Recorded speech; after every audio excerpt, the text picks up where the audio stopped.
Wastage formula. তো এটার wastage ফর্মুলাটা হচ্ছে we know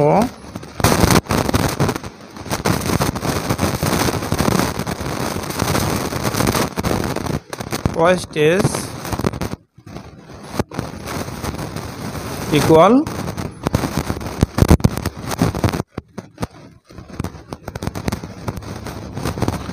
wastage divided by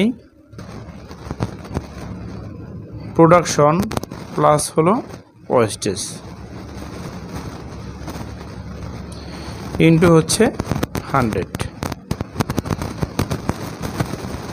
তো এই ওয়েস্টেজ ফর্মুলা আপনি এই রিংয়ের যে ওয়েস্টেজ, দেন হচ্ছে যে সিমপ্লেক্সের ওয়েস্টেজ, অটোকনের ওয়েস্টেজ এবং কার্ডিং ব্লোম কার্ডিংয়ের যে ওয়েস্টেজ, এগুলো খুব সহজে বের করতে পারবেন। তাহলে আমরা এটা রিংয়ের যে ওয়েস্টেজটা সেটা সাপেক্ষে দেখাবো। তার আগে আমরা লিখে নিব যে গিভেন দেওয়া আছে, আমরা জানি যেটা যে আমাদের ধরুন প্রোডাকশন রিংয়ে হয়েছে 30,000 কেজি।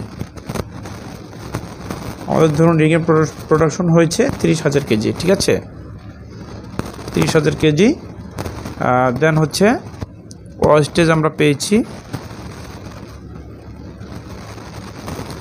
450 কেজি, অর্থাৎ 450 কেজি আমরা ওয়েস্টেজ পেয়েছি। তাহলে আমরা সূত্রটি বসিয়ে নেই। ওয়েস্টেজ কত পেয়েছি? 450। 450 ডিভাইডেড বাই প্রোডাকশন কত হয়েছে আমাদের রিং মেশিনে? 30,000, ঠিক আছে। দেন হচ্ছে প্লাস ওয়েস্টেজ কত পেয়েছি? 450 পেয়েছি আমরা ওয়েস্টেজ, ইন্টু হচ্ছে 100। তাহলে এই পুরোটুকুকে আমরা যদি ক্যালকুলেশন করি তাহলে আমাদের আসবে হচ্ছে 1.4%। এটা হচ্ছে অ্যান্সার।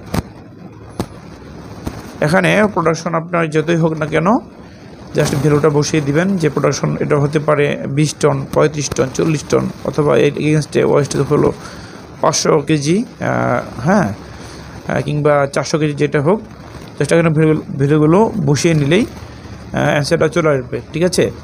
এটা হচ্ছে ওয়েস্টেজ পার্সেন্ট। খুব সহজেই এইভাবে বের করে নিতে পারবেন। তো আশা করি বুঝতে পেরেছেন। আজকে এ পর্যন্তই।